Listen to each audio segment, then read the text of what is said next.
So now I'm going to turn it over to our first speaker, Dr. Kathleen Muzel, who is the Myron M. Levine Professor in Vaccinology, Professor of Medicine and Pediatrics, and the Director of the Center for Vaccine Development and Global Health at the University of Maryland School of Medicine. She'll be discussing public health impact of requiring vaccination or testing for travel. Thank you, Saskia, and I'm certainly pleased to be here to get us started on this important topic, and really maybe some perspective as we begin here, and that is that considerations for travelers is not a new debate. As far back as the 1300s, we know that plague was spread by sailors, rats, and cargo, and there were quarantine and travel restrictions put in place. This article nicely describes these restrictions through the centuries, and here are some pictures looking at some travel restrictions during the cholera epidemic at the France-Italy border. So our plague is, of course, ongoing, and we've had a highly dynamic pandemic with multiple waves and emerging viral variants. So it's important to understand that we're making decisions in the face of this rapidly changing scenario.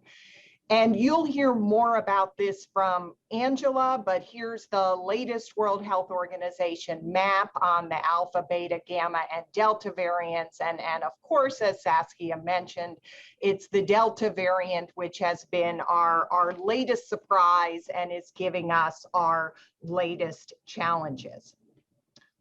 We also know that we're dealing with a problem of inequity. If we had enough vaccines for people everywhere, perhaps we wouldn't need to have this discussion. But this equity of vaccine distribution is a continuing concern.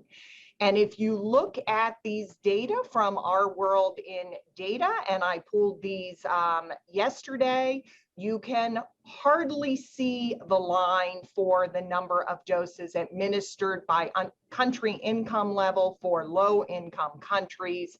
And likewise, if we look by continent, we see these great disparities. And so we are making these decisions in the face of this inequity.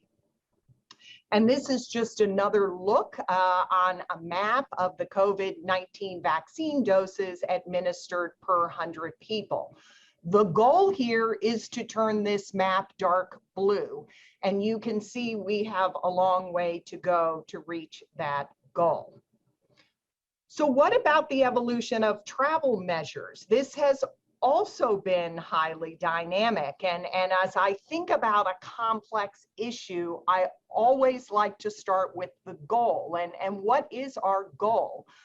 I think at the most basic level, our goal is that we do not want to increase infections in the destination country. And this is why countries are implementing various measures and requirements. But we also don't want to introduce new variants and potentially variants of concern, which may be a harder evaluation to make, because that's, of course, dependent on the extent of such genome sequencing and ability of data in the countries of origin, which is also not going to be complete and equitable across the world. We know that early in the pandemic, border closures at the epicenter did slow global dissemination, and this was just one article looking at the outbreak dynamics of COVID-19 in Europe and the effect of travel restrictions. But of course, as community transmission was established, the benefits of strict border closures and mitigation and transmission of disease from the travelers did diminish. So what does the World Health Organization say? Well, you know, travel has to continue. We can think of many essential reasons for travel. Some of them are listed here: emergency and humanitarian missions, cargo transport of essential supplies.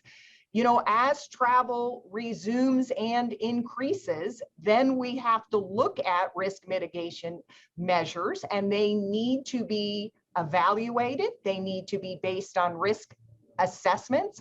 They are based on assumptions that are changing that have to be revisited. That being said, the application of a precautionary approach is warranted in the presence of scientific uncertainty, and the emergence of variants of concerns is one example. Now, the WHO says, and we're going to debate this over the next few days, that proof of COVID-19 vaccination shouldn't be required as a condition of entry or exit.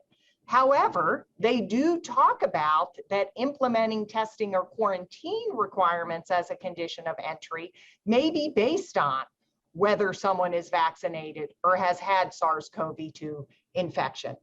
And while I won't talk about this a lot, underlying all of this is that we have to have continued adherence to personal protective measures. So looking at one country, and I chose my country, the United States, how do we differentially apply international travel recommendation requirements based on whether you're not vaccinated or fully vaccinated? And you can see here, this is one example of where testing and quarantine measures are different depending on this variable of vaccination. We also know that there are many different vaccines. Right now, there are 11 vaccines in early or limited use and 8 vaccines approved for full use, and many, many more vaccines in various stages of development that we will see on the global market and that we will see used in the coming weeks to months. And as we look at the performance of these vaccines, we know it will vary by vaccine. It will vary by virus strain, and Angela's going to talk more about this, and it will vary by host. We know that there are immunosuppressive conditions, for example, that will affect the performance of these vaccines. And this is just one look at emerging data on the efficacy of these vaccines against Alpha versus the Delta variant. And we're seeing somewhat lower efficacy, although the overall message to the individual traveler, as a traveler, I am highly protected from serious disease and death with any of these vaccines. However, when we start to get to lesser severity of disease and potentially having virus in my nose that could be transmissible, we start to see more variability in the performance of the vaccine by the virus strain. And of course, the latest surprise were these data from the CDC that were widely discussed last week. Again, we are far better off being vaccinated. We have a much lower risk with vaccination. However, Delta changed the equation a bit when we saw these data that the amount of virus detected in the nose was similar in fully vaccinated breakthrough cases as it was in unvaccinated, not fully vaccinated, or vaccination status unknown cases. Now, again, there's not a direct correlation between viral load and transmission. The kinetics here are unknown. We suspect that the duration of viral detection would be lower in a vaccinated. 80% of these vaccine breakthroughs had signs or symptoms of COVID-19. So we would hope that symptomatic travelers would not be traveling to begin with.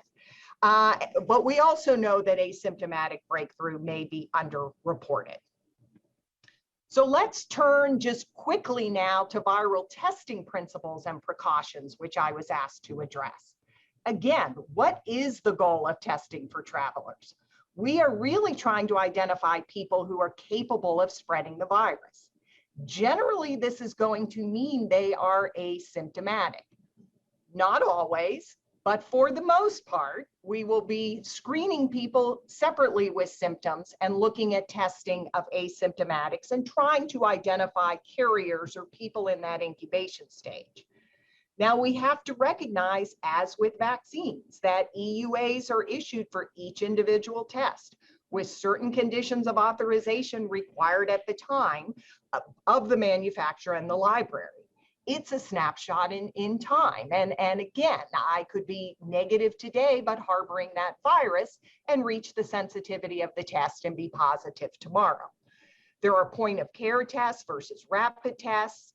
In general, antigen tests have a quicker turnaround, a lower cost, are logistically easier to perform, but would generally be less sensitive than the nucleic acid amplification tests, such as PCR, which have higher sensitivity, but also may detect replication incompetent virus, for 10 or more days after the virus is no longer viable. So I'm just going to show you one example here about how we can put all this together, these quarantine and testing strategies to inform pandemic travel. And this is a preprint that looked at an approach to evaluate imminent countrywide COVID-19 infections after a specific length of quarantine and testing compared to a travel ban. And these researchers considered the prevalence, the daily incidence, immunity, age, demographic. There were many variables here. What's important is they were looking at travel to and from 31 European countries. So this is predominantly short haul travel. And that will have different considerations than long haul travel, where actually the risk of acquiring the virus during travel would be higher. And let's just look quickly at what they showed. Let's start with a no testing scenario. The biggest factor here was the differential in the prevalence of COVID in the origin country versus the destination country. If your prevalence of COVID in the origin country is low, then you are causing very little risk to the destination country, whether you are testing, quarantining, or not testing. The risk comes with the increase in cases in the origin country. And at that point, they also showed that, testing on quarantine exit, using PCR or rapid antigen really did not make a lot of difference. That again, the biggest difference was that differential in prevalence between the two countries. The other factor, if you look at hospitalization rates, regardless of quarantine and regardless of testing, the biggest risk to the country of the destination country of travelers coming in for severe disease was actually the vaccine coverage in the destination country. So again, as vaccination rates increase around the world and in individual countries, the risk of import is lowered. Now, I won't go through all of this again, but of course, what are the limitations here? The limitations of this analysis was done, including the widespread variant of concerns, the alpha and the beta, but before Delta. And so we do again need to recognize that these are dynamic situations. But in this particular example, again, the most important factor was the disease prevalence, the travel asymmetries, and the countrywide vaccination rates in the destination countries.